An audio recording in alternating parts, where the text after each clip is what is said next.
Hai semuanya, Assalamualaikum warahmatullahi wabarakatuh. Apa kabar teman-teman hari ini? Alhamdulillah aku sehat di sini dan aku berharap teman-teman juga sehat di sana ya. Kembali lagi aku menyapa teman-teman nih. Kegiatan aku sebagai ibu rumah tangga ini adalah kegiatan lanjutan dari video sebelumnya ya. Mungkin kalau teman-teman sempat salvo gitu dengan apa pakaian yang aku pakai. Nah, sembari aku aktivitas rumah tanggaku hari ini, aku juga mau sharing-sharing tentang hidup minimalis. Dan kali ini tema yang akan aku bahas adalah 5 cara yang bisa membuat hidup menjadi lebih tenang dan tidak panik atau tidak cemas. Nah, apa aja sih kelima tips itu menurut versi aku? Dari yang pertama yaitu lebih mengikhlaskan apa yang sudah terjadi di masa lalu. Jadi mungkin ada beberapa peristiwa atau momen yang kadang-kadang tuh membuat kita kecewa ataupun bersedih di masa yang lalu. Nah, dari kejadian-kejadian tersebut sebenarnya kita tidak baik untuk menyimpan memori kesedihan atau kekecewaan itu secara berlarut-larut.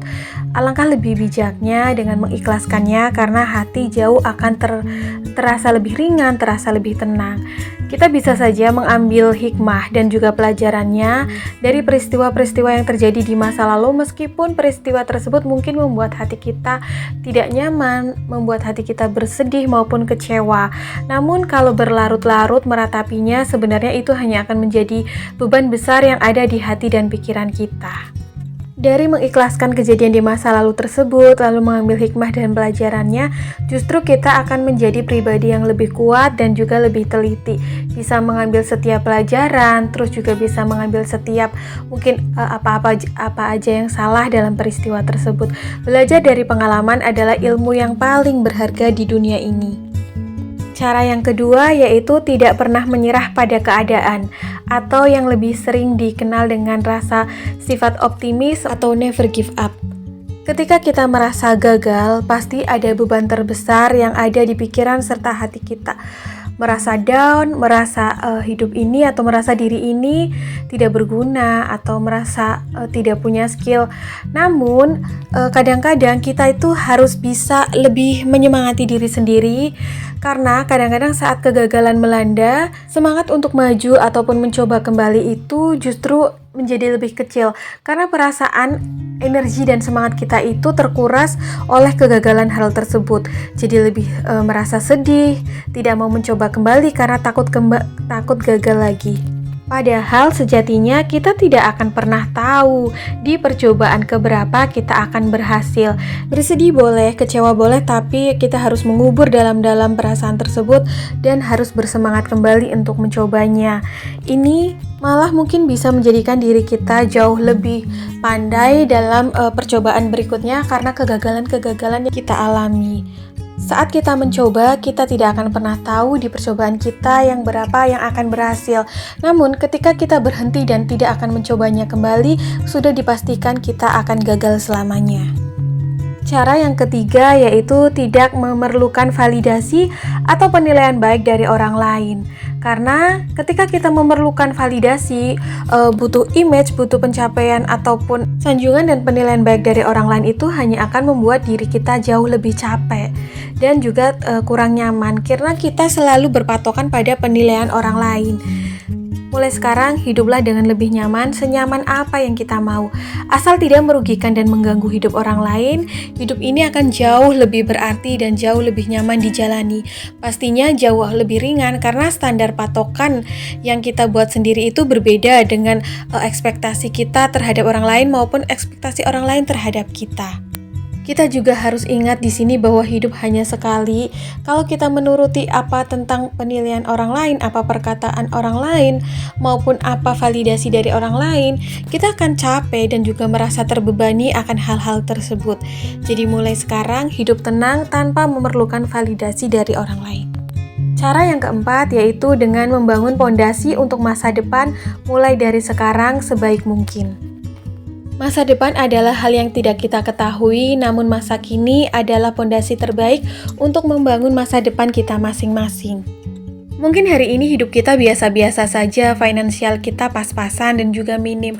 Namun, ketika kita terus mau berusaha untuk selalu memperbaiki diri, bertumbuh dan berkembang demi masa depan yang kita impikan di kehidupan kita nantinya, tidak akan menutup kemungkinan bahwa masa depan itu akan tumbuh dengan lebat dan juga dengan subur sesuai dengan fondasi yang sudah kita tanamkan. Jadi jangan capek untuk terus bertumbuh, untuk selalu menimba ilmu, untuk selalu berproduktif dan mencoba hal-hal baik yang lainnya yang akan memberi kebermanfaatan bagi kehidupan kita.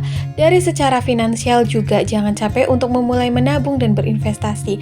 Meskipun tabungan yang kita lakukan atau yang kita simpan itu nominalnya tidak besar atau kecil, namun lama-kelamaan pasti tabungan tersebut akan dapat kita gunakan untuk hal-hal yang lebih penting, untuk hal-hal yang bisa mengembangkan diri. Jangan lalai juga dalam kedisiplinan diri. Kalaupun finansial kita sekarang itu biasa-biasa aja, jangan capek untuk belajar berhemat dan juga jangan capek untuk berwawasan lebih luas lagi untuk mencoba hal-hal yang manfaatnya bisa menambah penghasilan kita lagi. Karena dari hal-hal kecil tersebut bisa jadi akan menjadi cabang-cabang yang bisa kita tuai hasilnya di kemudian hari. Disiplin sedari dini itu meskipun terasa keras dan pahit, tapi hasilnya akan lebih baik daripada rasa pahit dan juga kepedihan di masa akan mendatang karena penyesalan yang akan kita tuai nanti karena di masa muda kita terlalu lunak pada kehidupan yang kita jalani. Tips atau cara yang kelima yaitu dengan menjalani kehidupan kita di masa kini dengan sebaik-baiknya sebisa yang kita mampu.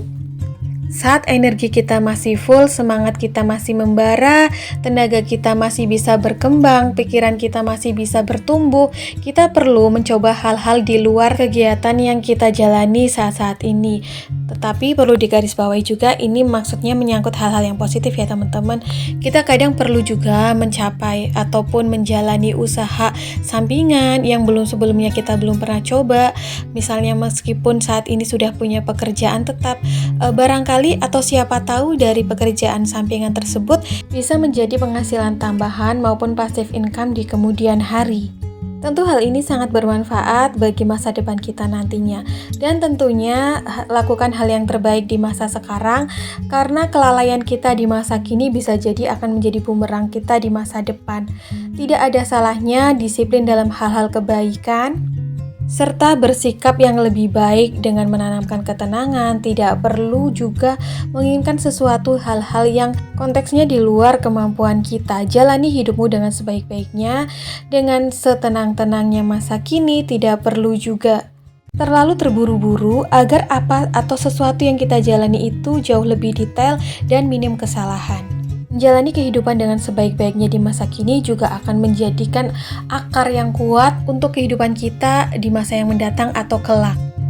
Rutin melakukan disiplin diri juga akan membuat hidup kita menjadi lebih teratur dan tidak berantakan.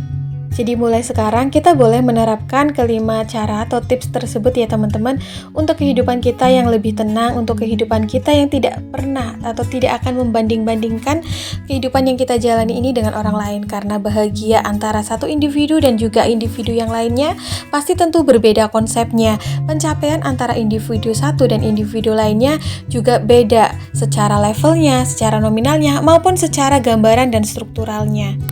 Bahkan konsep kebahagiaan antara individu satu dan orang lainnya tentu saja berbeda. Jadilah pribadi yang bisa menjalani hidupnya dengan sebaik-baiknya semampu yang kita jalani. Mulai dari sekarang, tanamkan ketenangan dalam perjalanan hidup yang kita jalani. Lebih aware, bersyukur, dan menjadi diri sendiri tentu saja akan memberikan kenyamanan hidup yang setenang-tenangnya dan sedalam-dalamnya. Oke teman-teman, itu dia ya menurut aku kelima cara yang bisa menjadikan hidup kita jauh lebih tenang dan juga bisa menjadikan hidup kita terhindar dari kepanikan maupun kecemasan. Kadang-kadang hidup tenang itu bisa kita temukan pada diri kita sendiri, pada pikiran, perasaan, dan sikap yang harus kita jalani atau harus kita ubah secara perlahan-lahan, karena ketenangan itu juga kadang-kadang sumbernya dari dalam diri, jadi tidak perlu mencari-cari di luar dan bisa kita rubah kapanpun kita mau. Nah ini kemarin punya cucian kering, sekarang waktunya aku nyetrika ya teman-teman. Alhamdulillah di komen-komen dari teman-teman juga banyak yang tim setrika maupun yang tim gak nyetrika, apa aja yang penting senyamannya kita ya teman-teman. Kadang-kadang yang gak sempat nyetrika itu bukan berarti orang yang tidak rajin, tetapi karena memang keadaannya kadang-kadang tidak sempat, kadang-kadang sibuk ataupun punya kegiatan lain, maupun kadang tuh punya baby gitu ya, jadinya nggak bisa pegang kerjaan setrika ini. Kalau aku di sini jauh lebih senggang karena memang kehidupan aku untuk sekarang ini masih berdua ya teman-teman, jadi bisa melakukan aktivitas setrika ini secara rutin.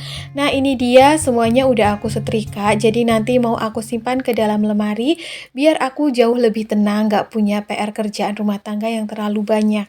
Aku juga punya tips satu yang simple. Kalau misal teman-teman gak nyempet setrika, bisa ya setelah diangkat dari jemurannya langsung dilipat, itu juga bajunya jauh lebih rapi gitu ya. Jadi yang gak berantakan banget daripada yang abis diambil dari jemuran langsung ditumpuk gitu. Kadang-kadang suka keriput atau suka keriting kan. Nah seperti biasa aku simpan baju-baju aku di lemari ini ya. Aku hanya punya satu lemari pakaian dan menurut aku itu udah sangat cukup, karena memang pakaian yang aku miliki dan suami aku itu nggak banyak, secukupnya yang kita pakai dalam kehidupan sehari-hari, kayak buat stokan buat seminggu aja sih. Kepemilikan barang ini termasuk pakaian memang sengaja aku batasin biar tidak terlalu banyak menumpuk barang, karena aku takut banget ada beberapa barang yang kalau memang kepemilikannya dilakukan secara berlebihan itu kadang-kadang suka nggak kepake gitu kan, sayang banget ya, mubazir gitu. Jadi lebih baik punya secukupnya tapi semuanya kepakai. Jadi untuk hisab pun mungkin ya insya Allah akan menjadi lebih ringan gitu daripada menumpuk barang yang kebanyakan gak kepakai. Ini pakaiannya aku simpan sesuai dengan klasifikasi, kayak misal baju yang untuk di rumah, baju untuk bepergian, ataupun baju-baju yang memang satu jenis, atau misal untuk acara-acara resmi gitu ya teman-teman, biar untuk memudahkan ketika nanti mau memakainya atau pas mau ngambil, jadi nggak usah geradakan nyari-nyari di tempat baju harian gitu pas mau bepergian.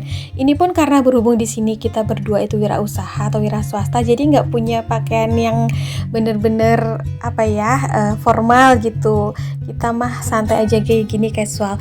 Oke teman-teman, kayaknya sampai di sini dulu ya video aku hari ini. Semoga apa yang aku share hari ini bisa bermanfaat dan bisa memberikan semangat serta bisa menemani hari-hari teman-teman semua di kala waktu yang senggang. Aku undur diri ya teman-teman. See you next video. Assalamualaikum. Bye.